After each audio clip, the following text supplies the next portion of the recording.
The San Jose Sharks show that there are worse ways to lose a hockey game.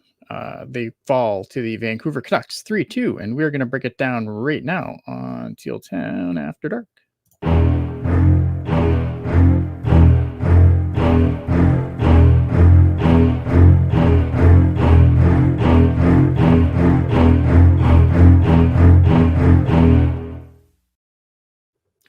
But of course, if you want to be part of the show, hit us up on all the social media platforms and do all the social media things. Hit like, hit subscribe, leave us a comment if you are catching us late and you have some thoughts that you would want to leave. Other than that, it is myself. It is Felix. I'm supposed to do a bottom scroll that I forgot to do. This is going amazing. Indeed, it is. Felix, like I said off the top, there's probably worse ways we could lose a hockey game. Yeah, for sure. I mean, they were close, weren't they, at the end? I mean, Zetterlund, unfortunately, he's, I've seen comments about it already. He's going to have nightmares about that one. Yeah, absolutely. Look at, and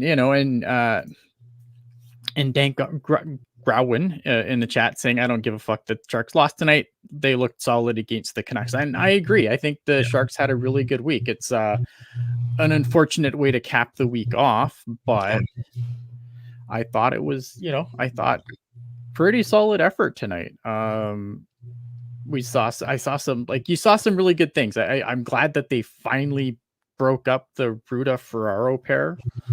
Yeah. Yeah. What did you think of Lilljegren tonight in his debut? I think he was fine.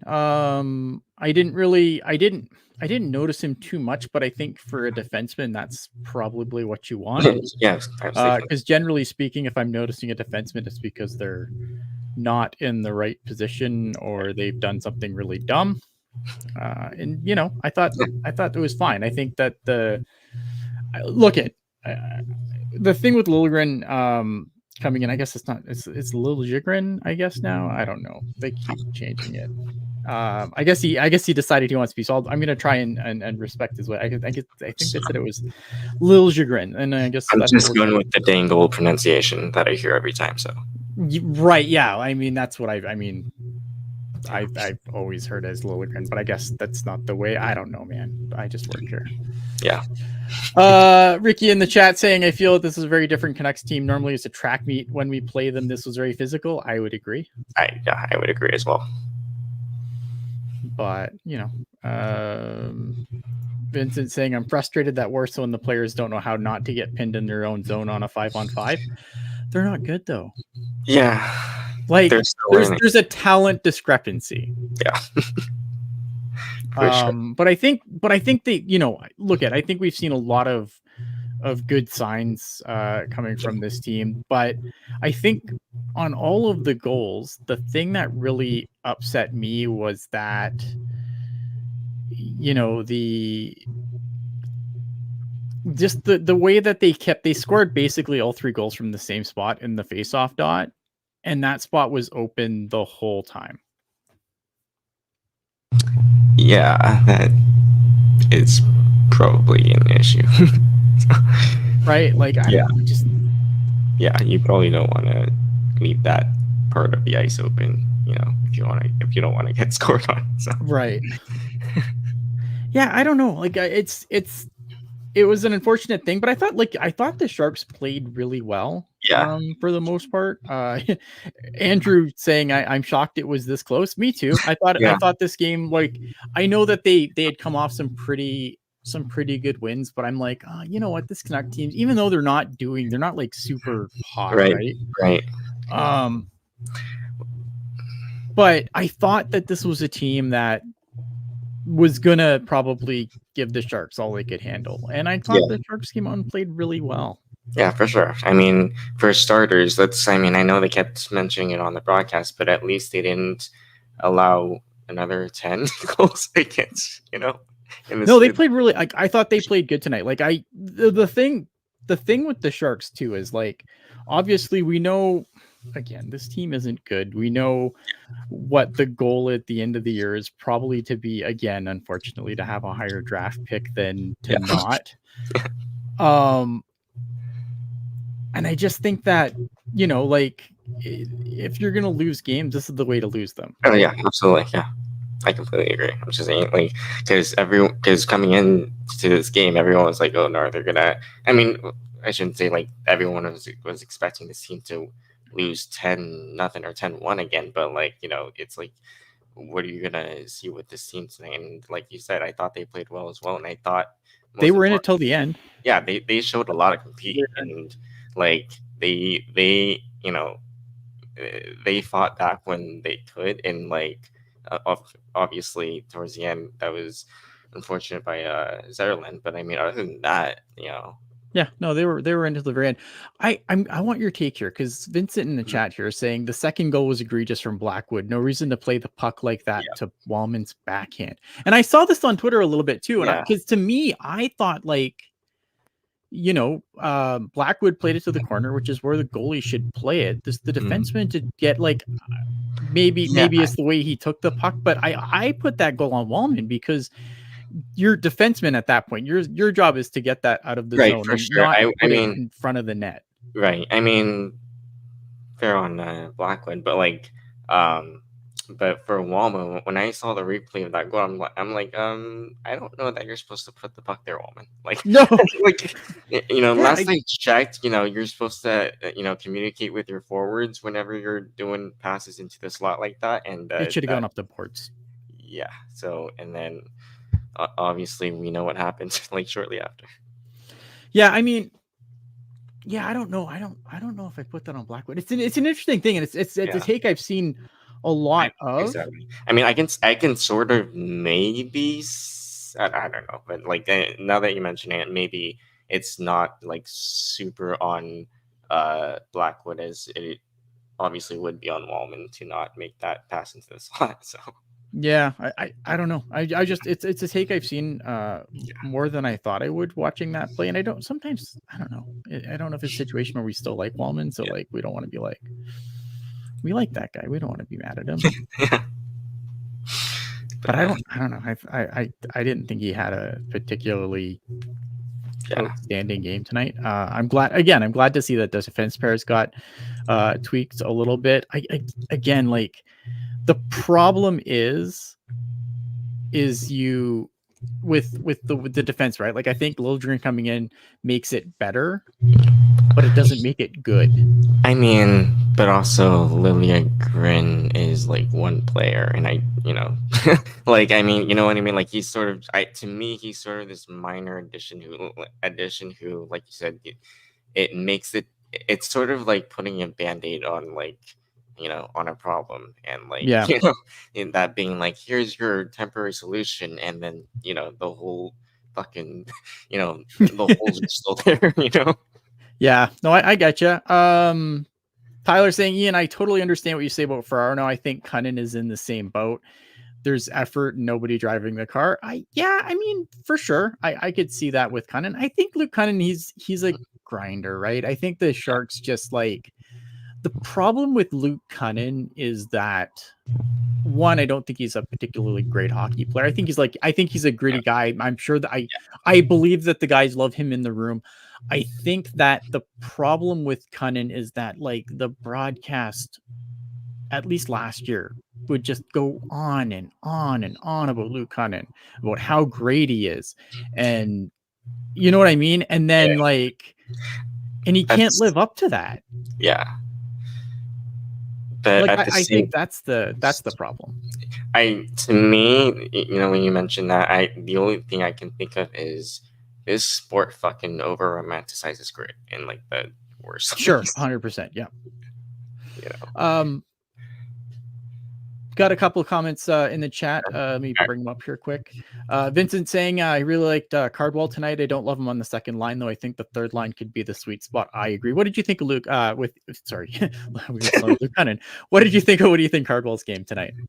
I thought he's continued like his good will with like how he's performed well up at the NHL level since he's been called up. I think he's been really good just going out on the forecheck and like helping out, and I think he's had a couple chances too, like at the net. And so I've really, from my limited because I'll be honest, I don't really keep up with the CUDA, but Ethan Cardwell has really impressed me, up at the show. So yeah, I've liked Ethan Cardwell's game. I think the second line is probably a little high for what his skill set's going to bring in the NHL. I think I really like this player, and I don't want people to get it twisted. Ethan Cardwell, but he plays really hard. I think again, there's another guy there's a lot of effort there. I just don't know if the ceiling in the NHL is going to be like, a lot of people are going to point out, oh, well, he's the leading scorer on the Barracuda net last year. But I don't think that is going to be his game in the NHL. I think he's going to be a guy who can put pucks in the net. Yeah. I think if Ethan Cardwell plays a whole season and you get like 10 to 15 goals, you're ecstatic. Yeah. From Ethan Cardwell, right? So I think he's a guy who's gonna come out there. He's gonna grind guys down. But I really like the player. I think he's a guy.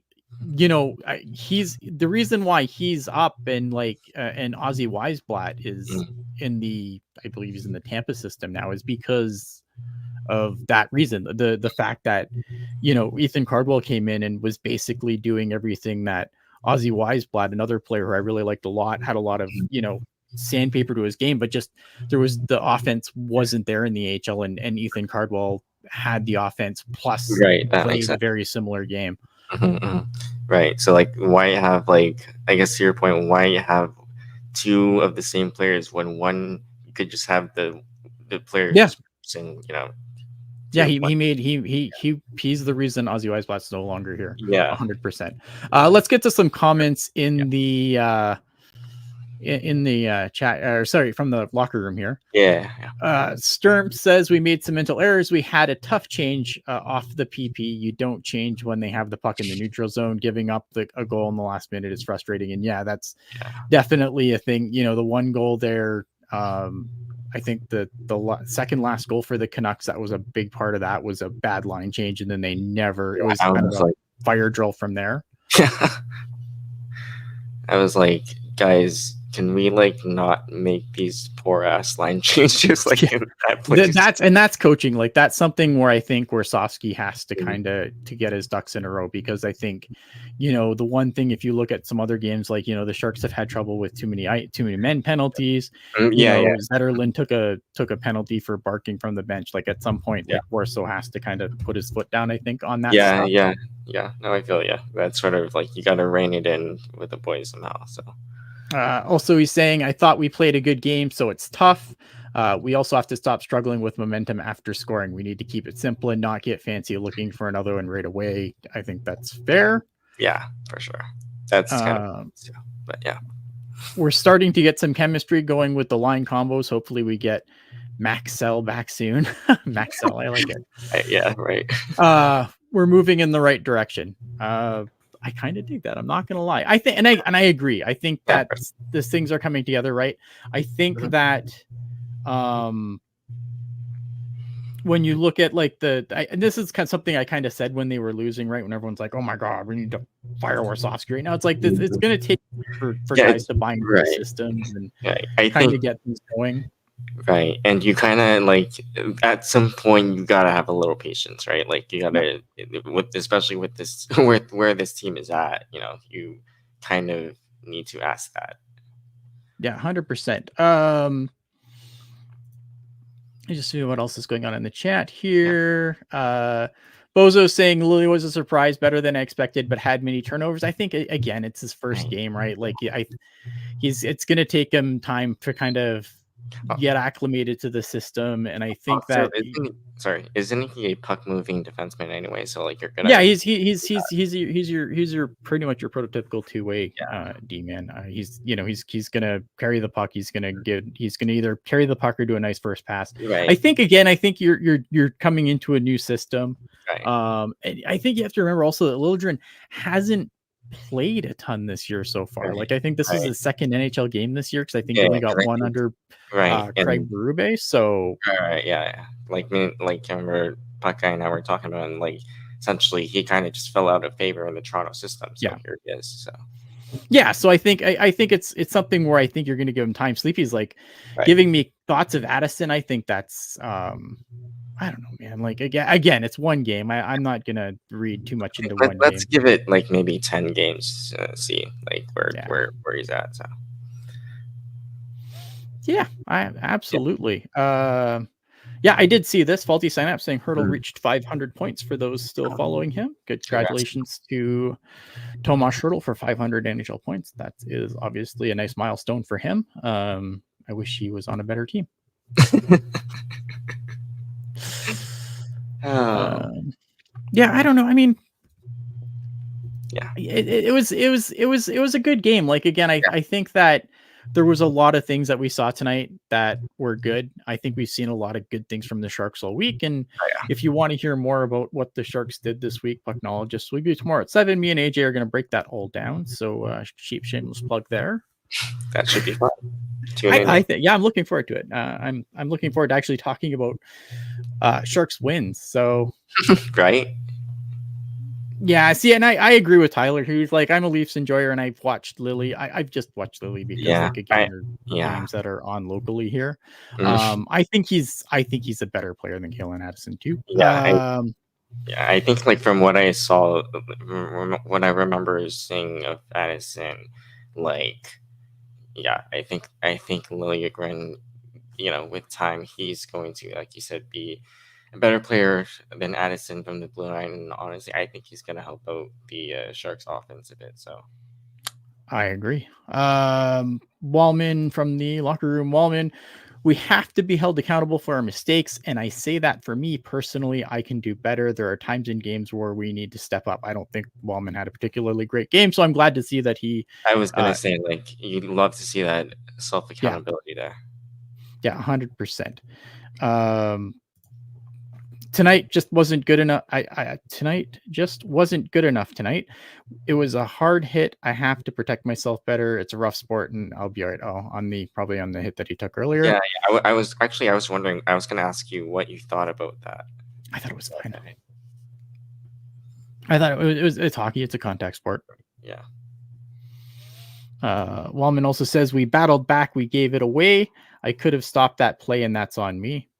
I like the accountability from Wallman here because I think he's like, again, I think Wallman's been good this year. But I think, again, like that puck's got to go up the boards. That puck can't go to the point with nobody there. I'm like, let's not do that again. Yeah. Big Bird, what a difference a year makes. Good job, boys. Yeah, again, I think I don't know. I mean, like, I feel like it's one of those things where we're going to talk about it. And then it's like, we're going to go on another like 4-game skid and we're like, what's going on again? And it's the, right. It's like, this guy is fucking volleying and everything. What happened? Bozo, the real question is, why is Elias Pettersson so bad? I don't know what's going on with Pettersson this year, man. Yeah, I haven't watched a ton of Vancouver games this year. And I was also gonna ask, like, are you surprised that tonight was Jake DeBrusk's first goal as a Vancouver Canuck? Yeah, I think like Jake DeBrusk's a guy who's, I mean, like most scores in the NHL, he's very streaky. Right. But I think, that's why you sign a guy like Jake DeBrusk, right? Yeah. You sign him to score goals in those situations. He did that a lot in Boston. Yeah. Right. And I think Boston probably misses him a little bit right now, but with the way that their season's gone so far. Yeah. It's still upset we didn't hear a chant tonight. We did lose by 10. Oh, man. Oh, gosh, yeah. I think Vancouver's a little bit discombobulated. I don't know. Again, I haven't watched enough Canucks hockey this year to really to give you a real good dissection on them. I feel like they're better than their record indicates. I understand that not having their starting goalie is obviously a problem, but I feel like a lot of teams that you wouldn't expect to struggle are super struggling right now. Yeah, and look, I'm not gonna blame it on injury, but could it have anything to could the injury bug that's been going around the league have at least something to do with that? Yeah, Sleepy is saying people are hella criticizing EP, and I've seen it. I just haven't watched enough Canucks hockey to really um, dig deep, right? DJ Izzy saying Canucks desperately needed that win. Yeah, look at. I mean, I think when you're a team like Vancouver who has a lot of expectations this season, a lot of people pick Vancouver to be very, very good in this division. They don't have a ton of they need to be better, right? Like I think that the struggles, I think people expected them to struggle a little bit based on their goaltending situation, but I don't think people expected them to struggle as much. I mean, right, and you look at the broadcast brought this up, but you look at their last game, or the game before tonight, the one where they hosted New Jersey. Like I was like, what the hell is going on here? Dank Groen asking, when do we think we'll see Mukhamadullin come up? I think Mukhamadullin still got to find his timing a little bit. I've watched the Barracuda lost today. I think it was 4-1. Right, it was something like that. Yeah, I caught the tail end of it. Yeah. And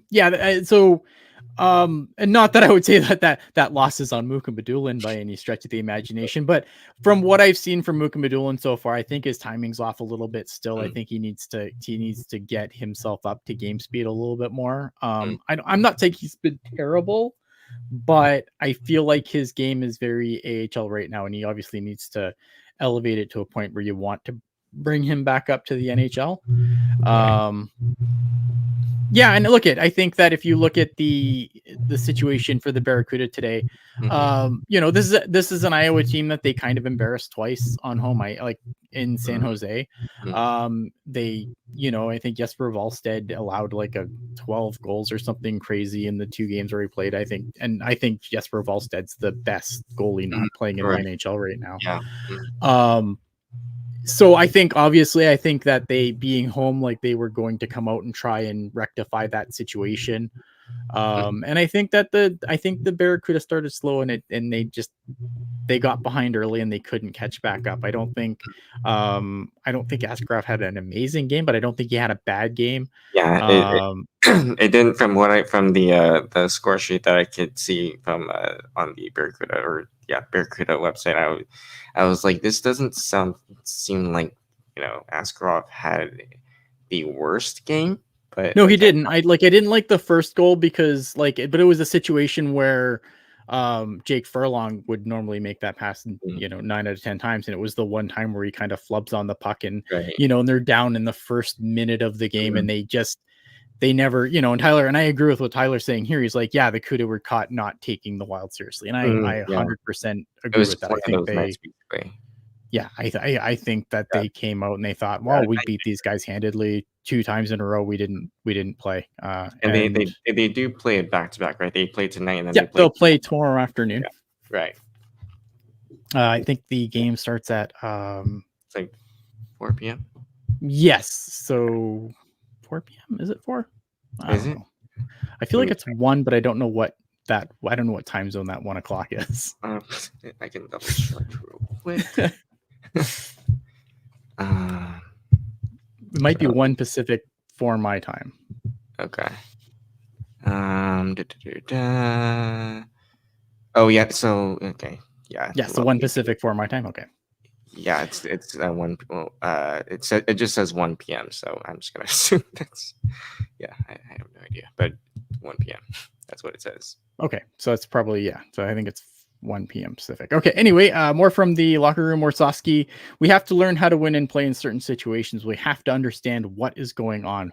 We can't have the brain lapses we had, and think we're gonna win. And I agree. I think that the Sharks would get up on a lead and again, it was the Vancouver Canucks kept putting the puck in the same spot, and every time there was nobody there to do anything. And they just got to keep shooting. It was a shooting gallery from that spot. Right, basically. And I think there's got to be, like Warso's sort of alluding to there has to be better mental acuity there and mental awareness of what what's going on.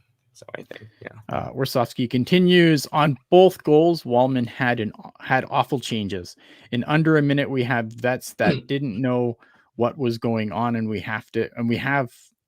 get scored on a play that we have talked about a lot in the last 24 hours.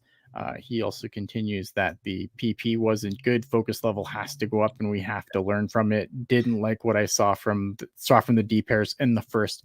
Man, I'm sorry if it took you till the first period of this game to realize that Ruda and Ferraro is a trash pairing. I don't know what to tell you. I don't know, man. I just don't know. Yeah, I mean, and I agree. I think that the Sharks power play wasn't as good as you would like it to be tonight. Yeah. And I think it could have changed the game. Yeah, for sure. And I think for me personally, I think it was a combination of both that, and to me, the Canucks PK is just aggressive. Like they block the lanes, they block the shooting lanes, they sniff out the passes, and they're basically on you, and they have numbers, and they're basically it's an easy clear for them. So again, just again, I don't want to shit too much on them because I think they played a good game. Yeah. No. But I think there was definitely opportunities to win this one. Oh, for sure. And I think the power play wasn't like they had enough. Like in the third period, I know there wasn't really much penalty. I don't think there was any penalties till the third period, but they got penalties at really opportune times to try and get themselves back in the game, and it just didn't. It didn't work. Dank agreeing with me, saying, yeah, Ruda and Ferraro have been a problem for a while. I feel like every time the Sharks get scored on there, they've been on the ice. Yeah, it's bad. I don't know. I mean, that's what it is. Let me see if we have anything else in the chat here before we get out of here. Again, the Barracuda will play tomorrow at 1:00. I believe that is Pacific time. I'm going to assume it is. So obviously, I'm sure someone will be tweeting about it tomorrow. I've been kind of on and off Twitter because Twitter is dumb now. And then someone in the chat's gonna be like, "It's X, you dummy." No, it's Twitter. It's always Twitter. I cannot hear you, Felix. Sorry, I didn't realize I was muted. That's okay. But I was just gonna say that there's a certain day coming up that may or may not. Yeah. I will definitely not be on Twitter for that. All right. I guess I will probably get us out of here then. Yeah. Let's go. All right. In case you missed this or you want to watch it again, you can always find us on Teal Town USA on YouTube. Obviously, you're here watching it now. But if you're on the audio, or if you want this on audio, you can find it anywhere you can get a podcast, be that, is it Apple Music now? I don't know, Google, whatever, YouTube, whatever, Spotify, SoundCloud, all the places. And again, if you want to help us out, you can do a easy thing. You just got to click the like button. Clicking the like button is the easiest thing you can do to help us, show up in the algorithm so that when people are looking for Sharks content, they find us. If you have any other comments and think we didn't talk about anything, be sure to leave us a comment and let us know what we missed, what we do. I try to, I always read every comment. I don't always respond, but if there's something I feel they need to respond to, I will happily do so. Again, Pucknologist tomorrow at 7 with me and AJ. And that will be it. We hope you have a fantastic evening, and we will see you on the next one.